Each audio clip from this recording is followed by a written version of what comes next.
Fairness of people on legacy benefits. If you not receive the £20 a week extra support because of COVID, this is discrimination of disabled people, which I am one of. I could not leave my home for nearly 18 months because of COVID. This money would have helped with heating costs. This month, Karen Malik, CEO of Disability Rights UK, said, with rising energy bills, increasing inflation and benefits pegged at an horrendously low level, millions of disabled people are living in conditions comparable to the 19th century workhouse. Can the Minister let me know? Sorry, order, Minister. In relation to the High Court challenging the government, the decision to not extend the universal credit uplift to those on legacy benefits during the pandemic, Mr. Justice Swift said, "My conclusion is the difference in treatment resulting from the 2020 regulations was justified." I would say to his constituent, please use the benefits calculator on .gov.uk and talk to his work coach in case there is any support locally that he's missing out on. Maria Miller. Mr. Speaker, 4 in 10 young women in this country have received an unsolicited naked image of a man's genitals. This sort of abuse has absolutely no place in our society. Will my right honourable friend please make sure that this is made a sex offence in the online safety bill? Minister. I want to thank my right honourable friend for her consistent championing of this disgusting form of abuse against women and girls. I can do more than refer to my right honourable friend, the Prime Minister, who is sitting behind me and has himself committed to introducing cyber flashing as an offence as soon as possible. Before we come to Prime Minister's questions, I would like to point out that the British Sign Language interpretation proceedings is available to watch on Parliament Live TV. We now come to questions to Prime Minister David Johnson. Question number 1, sir. Mr. Speaker, I can announce to the House that in light of the increasingly threatening behaviour from Russia and in line with our previous support, the UK will shortly be providing a further package of military support to Ukraine.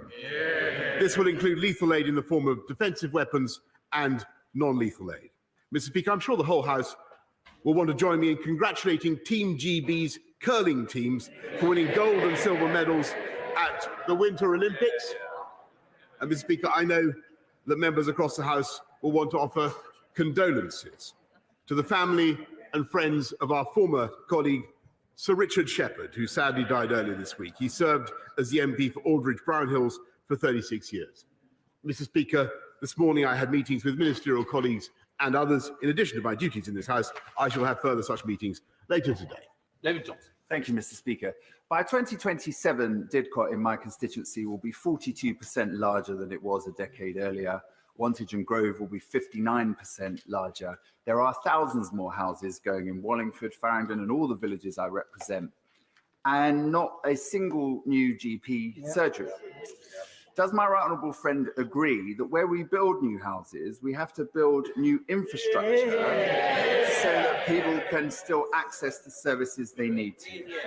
Prime Minister. Yes, of course my honourable friend is right, Mr. Speaker, and that's why we're making record investments in the NHS and in schools and roads as we can, Mr. Speaker, thanks to the strong growth in our economy, and I'll make sure that he gets a meeting with the relevant minister to discuss his immediate local concerns. We now come to the Leader of the Opposition, Keir Starmer. Thank you, Mr. Speaker. Can I join with the comments of the Prime Minister in relation to Sir Richard Shepherd? Mr. Speaker, we all want to deter aggression in Europe. We're not dealing with breakaway republics. Putin is not a peacekeeper.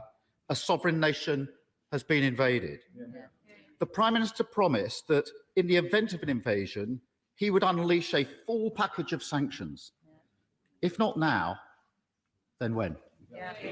Prime Minister. Mr. Speaker, as I said, the UK has been out in front in offering military support to Ukraine, and I'm grateful for what he said yesterday about the need to make sure that we keep ammunition in reserve for what could be a protracted struggle over this issue. But there has been in no doubt about the extent of the package that was already been set out yesterday and what we're already doing. Because, Mr. Speaker, I don't think people quite realise that the UK is out in front. We've sanctioned 275 individuals already.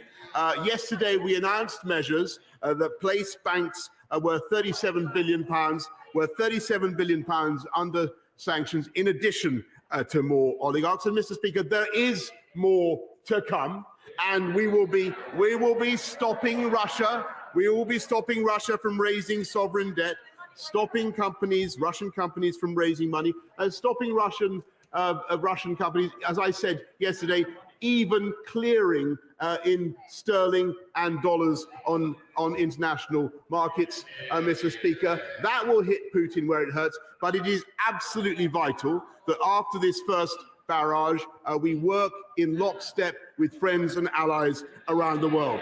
And we squeeze him simultaneously. We squeeze him simultaneously in London, in Paris, in New York at the same time. Unity, Mr. Speaker, is absolutely vital.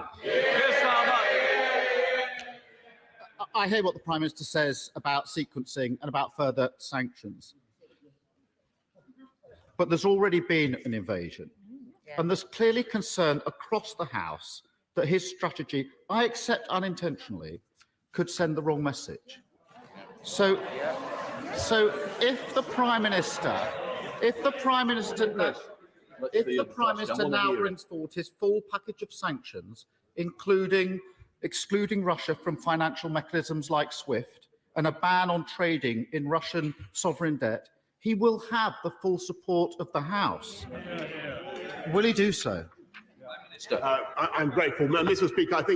I think yesterday, and I'm grateful, by the way, for the general support that the opposition have given, not just to our economic sanctions, but also to the package of military support, which will, as I've said, intensify. What we want to see, Mr. Speaker, is de-escalation by Vladimir Putin. There's still hope that he will see sense, but we are ready very rapidly to escalate our sanctions, as I have set out. And under the measures that this House has already approved, and that we can now target, Mr. Speaker, any Russian entity, any Russian individual.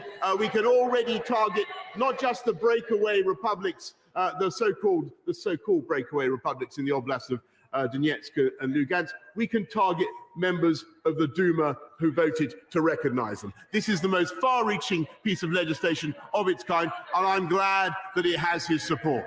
Keir Starmer. It does have my support, and if it's used, we will support it. We must also do more to defeat Putin's campaign of lies and disinformation. Russia today is his personal propaganda tool. I can see no reason why it should be allowed to continue to broadcast in this country. So will the Prime Minister now ask Ofcom to review its licence? Prime Minister. Mr. Speaker, I believe that my right honourable friend, the Secretary of State for Culture, Media and Sport, has already asked Ofcom to review that matter. But what I will say, Mr. Speaker, is that we live in a democracy, Mr. Speaker, and we live in a country that believes in free speech. And I think it's important that we should leave it up to Ofcom rather than to politicians to decide which media organisations to ban. That's what Russia does. Keir Starmer. The request was for a review, and I'm very glad to hear that that review is now happening. And Mr. Speaker, I'm not going to be deflected from the unity that this House needs just at the moment. At the weekend, the Prime Minister said that if Russia invades Ukraine, he will open up the Matryoshka dolls of Russian-owned companies and Russian-owned entities to find the ultimate beneficiaries within. Well, Russia has invaded, and it's time to act. If the Prime Minister brings forward the required legislation to do this, he will have Labour's support. So will he commit to do so in the coming days? Prime Minister. Mr. Speaker, we are, as I said, bringing forward in the next wave of sanctions measures that will stop all Russian banks, all oligarchs, all Russian individuals raising money on London markets. And we are also accelerating, Mr. Speaker, the economic crime bill, which will enable us in the UK to peel back in the next session, Mr. Speaker, to peel back the facade of beneficial ownership of property in the UK and of companies. It's gone on for far too long. We are going to tackle it under this government, Mr. Speaker. But on all these measures, I think it is very, very important that the House remembers they are more effective when all financial centres move forward together. And that is what the UK has been organising. Mr. Speaker, I think I heard the Prime Minister say that the economic crime bill will be in the next session. I hope I misheard that. But I can assure him, if he brings it forward in this session in coming days, it will have our support. There's no reason to delay this. Let me also turn to the elections bill. As it stands, the bill would allow unfettered donations from overseas to be made to UK political parties from shell companies and individuals with no connections to the UK. Labour has proposed amendments to protect our democracy from the flood of foreign money drowning our politics. We can all now see how serious this is. So will the Prime Minister now change course and support these measures in the House of Lords? Mr. Speaker, we have very tough laws, tough rules in this country to stop foreign donations. We don't accept foreign donations. You have to be on the register of the UK electoral register to give to a UK political party. And before he starts chucking it around, Mr. Speaker, I just remind him the largest single corporate donation to the Labour Party came from a member of the Chinese Communist Party. Here's Starmer.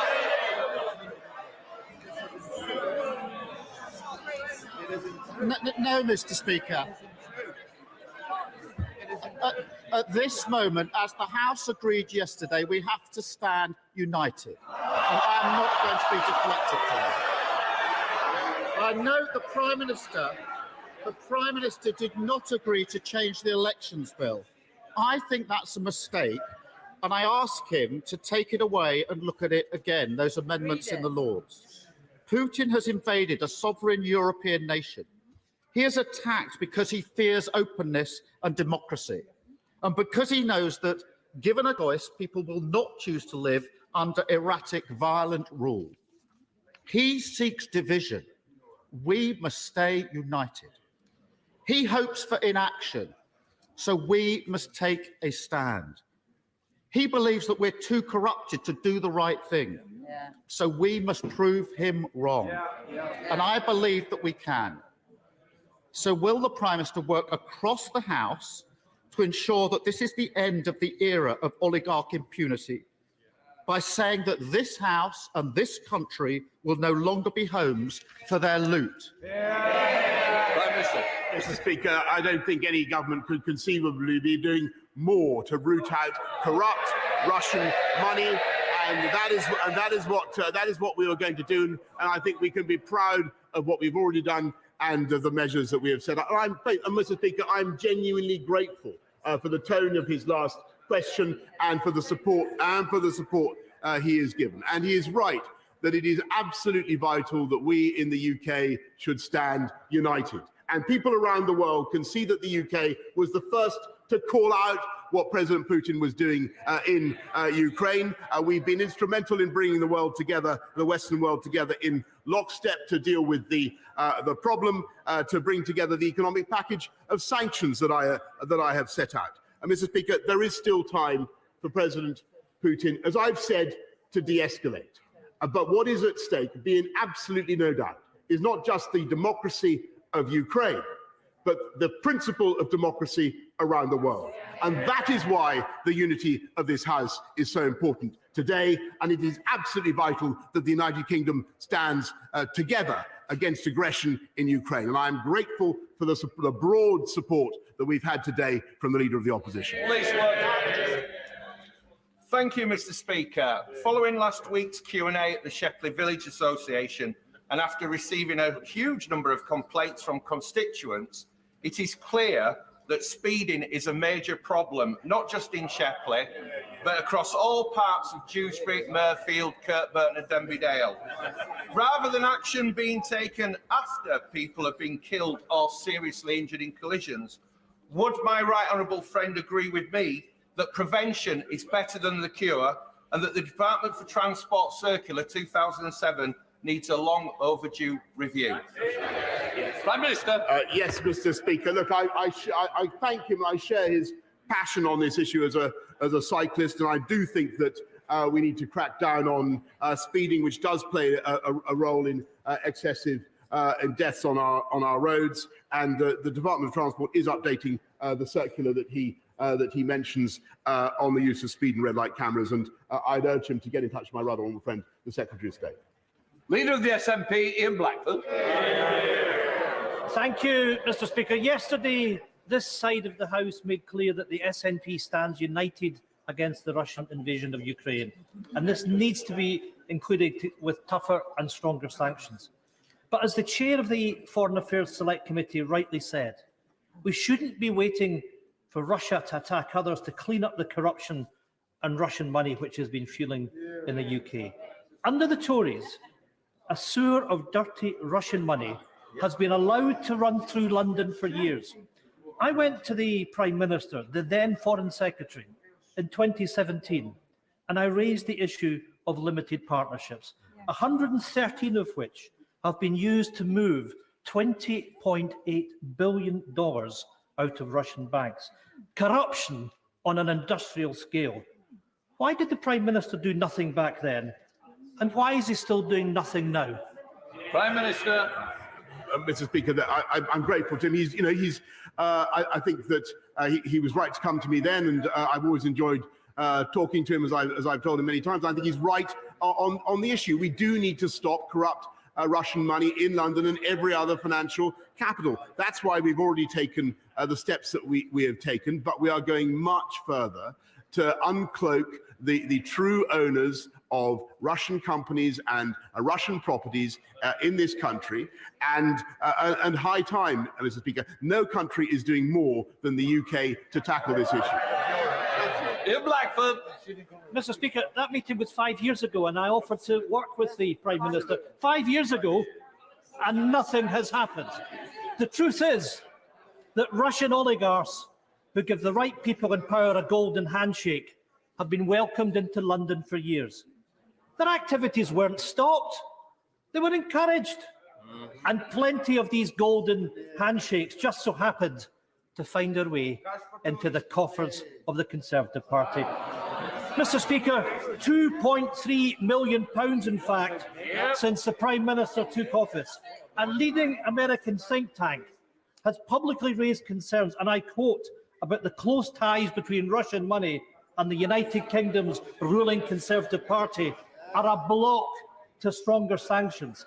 How can our allies trust this Prime Minister to clean up dirty Russian money in the UK when he won't even clean up his own political party?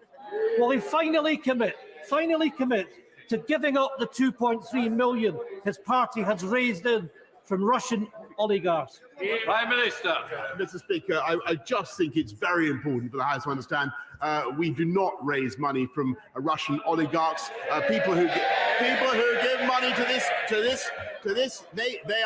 We raise money from people who are registered to vote on the UK Register of Interest, and that is how we do it, Mr. Speaker. And I think his indignation is, I'm afraid, a bit much coming from somebody whose very own Alex Salmond is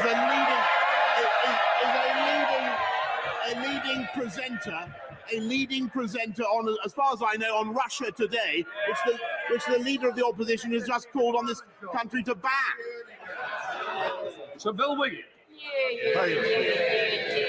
The River Wye, pollution, flooding, house building, and the wider environment are all important to my right honourable friend.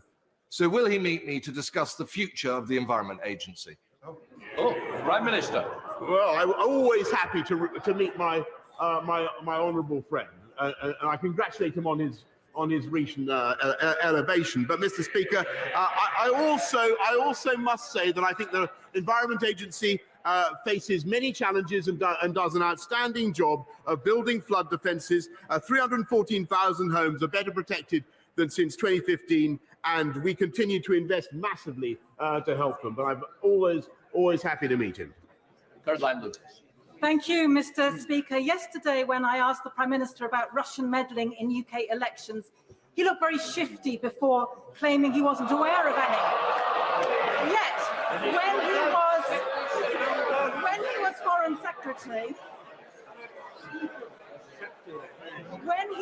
Foreign Secretary in 2017, in a joint press conference with the Russian Foreign Minister, when Lavrov claimed there was no evidence that Russia had interfered in UK elections in any way, the now Prime Minister corrected him by saying there was no evidence of successful interference. So can the Prime Minister tell us what evidence he has seen of unsuccessful interference? Has he actually read the Russia report, which is very clear that there is credible evidence of interference?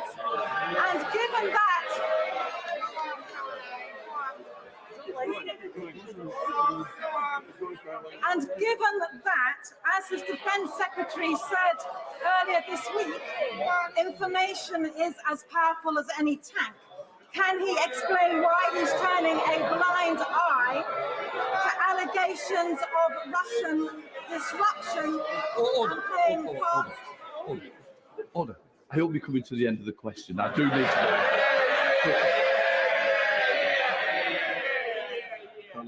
Speaker, I could be a lot faster if I wasn't being barracked by the side opposite. I think the challenge is that I do want to get the front benches moving quickly. We want to get speed into it, so I'm sure it's the end now. Given that, as his Defence Secretary said earlier this week, that information is as powerful as any tank, can he explain why he is turning a blind eye to allegations of Russian disruption? Why is he playing fast and loose with our national Order. Prime Minister. Mr. Speaker, I repeat what I told her ages ago, if I think I've got it right. I've seen absolutely no evidence of successful Russian interference in any of our any electoral event, Mr. Speaker. Gareth Bacon. Thank you, Mr. Speaker. I welcome the steps the government is taking to help hardworking families in Orpington this year with their energy bills, and the majority of people receive at least £350 of support. But can my right honourable friend confirm that even those not eligible for the council tax rebate will still receive additional support thanks to discretionary funding set aside for local authorities? Prime Minister. My honourable friend is absolutely right, and I can tell him that the people of Orpington and elsewhere will receive support if they don't qualify for the council tax rebate from the £144 million fund that he rightly mentions. Kerry McCarthy. Thank you, Mr. Speaker. How does the Prime Minister think it looks when we're in a cost of living crisis with our constituents struggling to put food on the table or coats on their kids' backs, when the members of his cabinet are throwing their toys out of the pram because they want to eat foie gras and wear fur? Prime Minister. Mr. Speaker, we are tackling the cost of living crisis, which is caused by a global inflation spike, with everything we can do. And I thank my right honourable friend, the Chancellor, in particular, for what he's doing to abate the costs of energy, lifting the living wage by the biggest ever amount, helping people on universal credit, Mr. Speaker. And the single best thing that we've done on the cost of living, Mr. Speaker, is making sure that we've got millions more people into work, 430,000 more in employment now than there were before the pandemic began. That's how we're tackling the cost of living, Mr. Speaker. We'll get on with it. Second Batty. Thank you, Mr. Speaker. Last month, I held a careers fair at the Woodlands campus of Solihull College. It trains apprentices for the automotive, construction and aviation industry. These apprentices are talented and hardworking, and this is why Flybe has chosen Birmingham Airport in my constituency as their national headquarters. Will the Prime Minister take up my invitation to visit Solihull College and meet these wonderful apprentices, and then also visit Birmingham Airport to see how the aviation industry is recovering from the pandemic?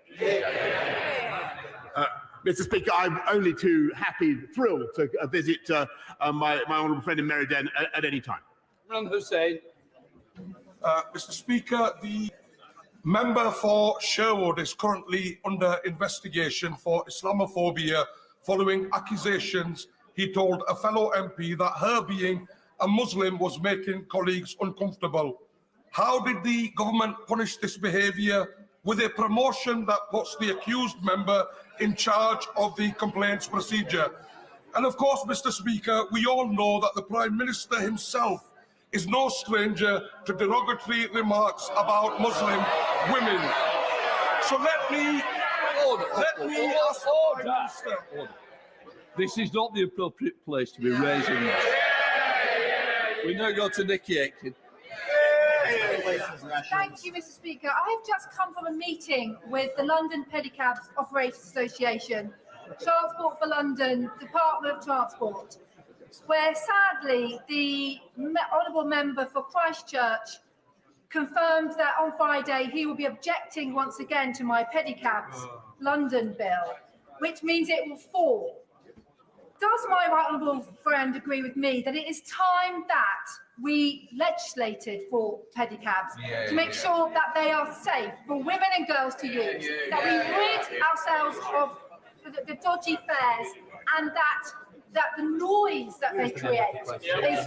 Will he work with me to legislate and regulate pedicabs once and for all?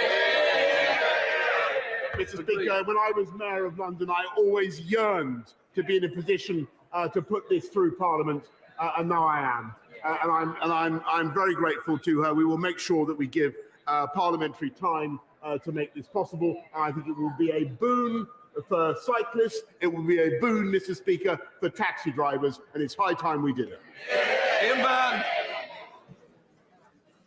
Thank you, Mr. Speaker. We have a humanitarian crisis of food poverty in all the constituencies represented in this House. We've got more food banks than McDonald's, and people now face starving or freezing in their homes at this very moment because of the horrific cost of living crisis, but because of political choices that have been made by this government.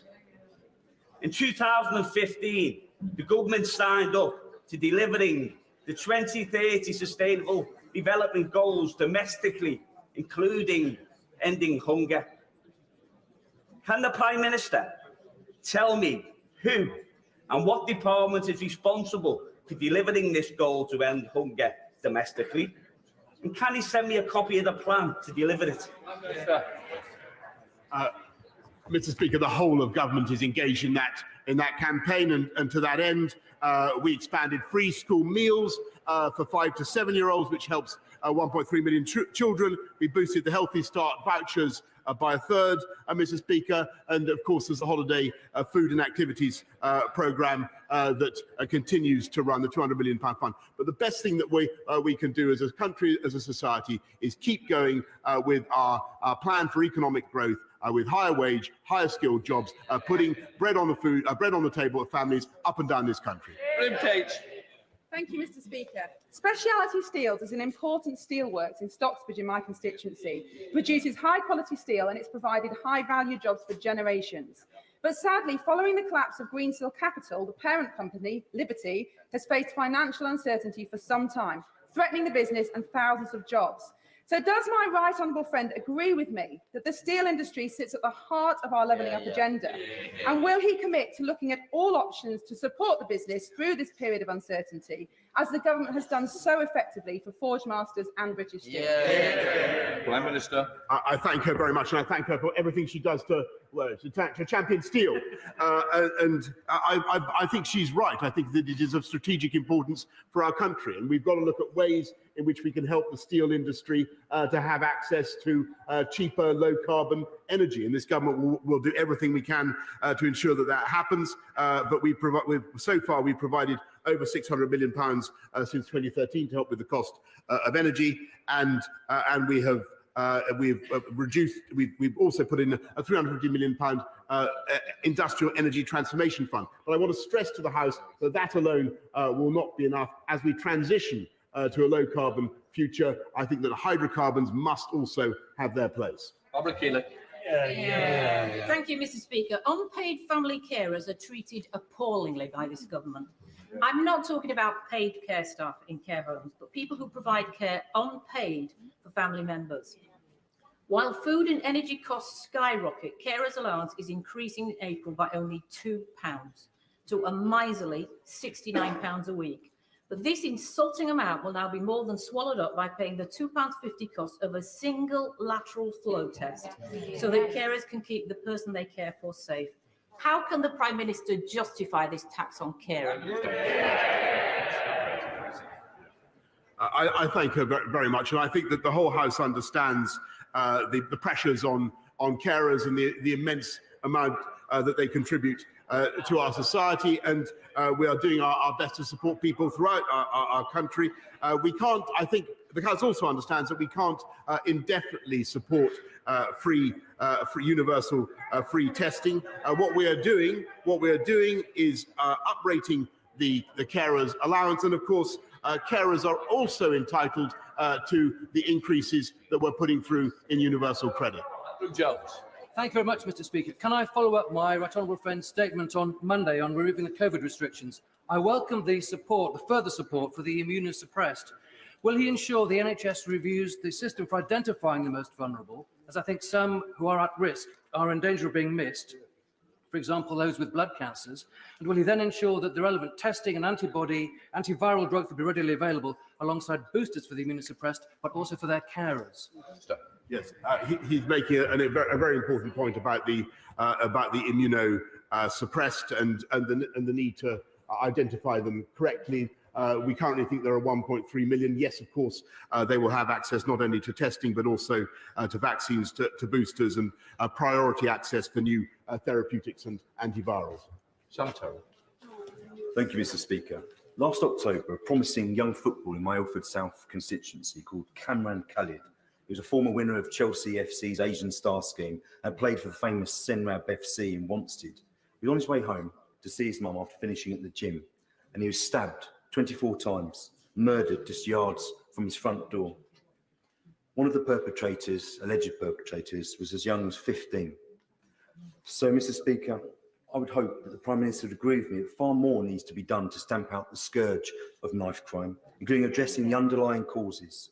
And will he agree to meet me and Cameron's mother, Samina, who said that losing her 18-year-old son has left a void in her heart forever, to discuss what more can be done to make our streets safer and ensure that other families do not ever have to suffer this heartbreaking loss? Prime Minister. Mr. Speaker, I must say that I totally agree with. I share his feelings about his constituents and the tragedy, the tragic loss of the family concerned. And we must crack down more on knife crime. It's one of the reasons we're putting more police out on the streets, and it's also why we're rounding up the county lines drugs gangs. And and I think they play a big part in this. Sadly, we've done 2,000 so far. There is more to do. That's why we're recruiting many more police and giving them the powers they need to come down hard on these gangs. Andy Carter. Thank you very much, Mr. Speaker. The government's commitment of £25 million for a new electric bus fleet in Warrington will have a transformational effect on public transport across Warrington. Does the Prime Minister agree with me that the right way to spend that £25 million is by buying British-made buses, supporting highly skilled jobs, manufacturing jobs right across the United Kingdom? Prime Minister. Yes, Mr. Speaker, I want to thank my honourable friend who is a great champion for Warrington. And Warrington has secured £20 million, Mr. Speaker, for new zero-emission buses. And I'm delighted to say in a statistic that I can barely believe, but is in my brief, that 80% of buses in Britain's urban areas are already produced domestically, Mr. Speaker, which is a fantastic thing. And I know that we all want to see more of that. And I hope that Warrington will consider excellent UK bus manufacturers when they come to their next contract. Thank you, Mr. Speaker. Yesterday, the Prime Minister told me that we can sanction Duma members with the government's new sanctions package. The Right Honourable Member for Braintree told the House that we can sanction Duma members not through the new regime, but as an extension of pre-existing sanction rules. Yet this morning, the Foreign Secretary said that the legislation for sanctions against Duma members will take weeks to be made legally watertight. So, Prime Minister, who is right? How can we say we're standing strong against Russian aggression when our sanctions response is such a muddle and such a mess? Prime Minister. Mr. Speaker, I think the whole House will agree, or I hope the whole House will agree, that it's quite a thing to sanction parliamentarians. And that is what we're doing. That is what we're doing. And not only that, we were putting forward just in the last couple of days the biggest package of sanctions against Russia that this country has ever introduced, and we're coming forward with even more. And they will have an impact not just on Duma members, people who voted for the secession of the oblasts of Donetsk and Lugansk. They will have an impact on the entire Putin regime. And I'm glad that the Labour opposition, at least for now, supports them. Thank you, Mr. Speaker. This is day 6 for thousands of households across East Sussex who have no power and no water. As we become more and more reliant on electricity, we must become more resilient. Can I ask the Prime Minister to ensure that the utility companies work together, that water companies have to have generators in place so that the water doesn't fail when the power does, and that local resilience forums are fit for purpose and communicate with their local community? We need more help on this, Prime Minister. Please help us. Prime Minister. I thank him very much for what he said about people in East Sussex, and I just want to say I know how tough it is for people who've been short of power for days on end, and it is no consolation to them for me to say that 97% of who lost power have now been reconnected, but we're working as fast as we can with local authorities, with the electricity companies, to make sure that they get their power back, but also ensuring that we build in more resilience for the future. Jamie Stone. Mr. Speaker, let's be quite clear about this. Is it not an absolute disgrace that a Privy Councillor, an advisor to the Queen, and a former First Minister of Scotland sees fit to broadcast his half-baked worldviews week after week on Russian television? Mr. Speaker, that was a brilliant, powerful question with which I think the whole House assented. Would it not have been more powerful if it had come from the leader of the Scottish Nationalist Party? Daniel Kaczynski. Thank you very much. Thank you very much, Mr. Speaker. The Prime Minister will have seen the devastation in Shrewsbury of the flooding of the River Severn.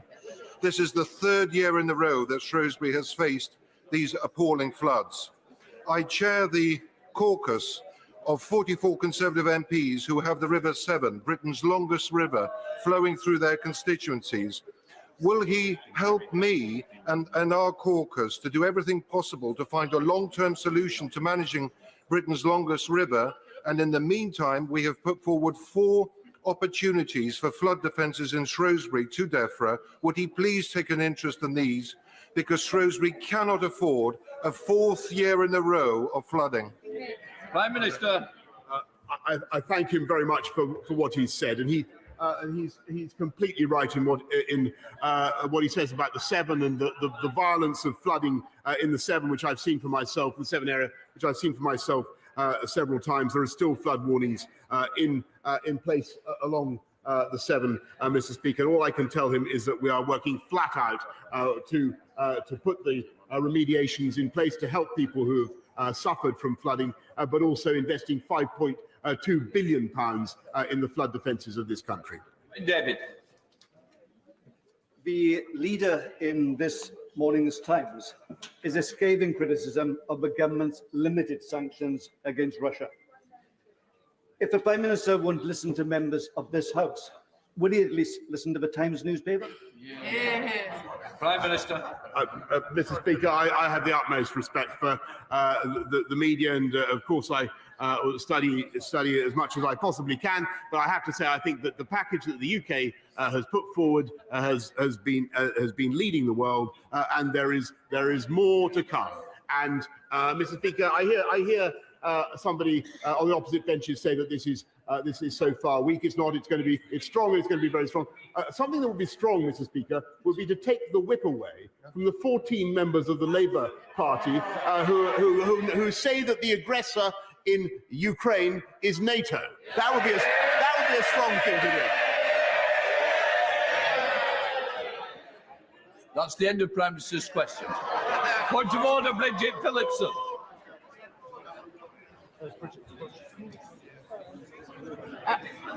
On a point of order, Mr. Speaker.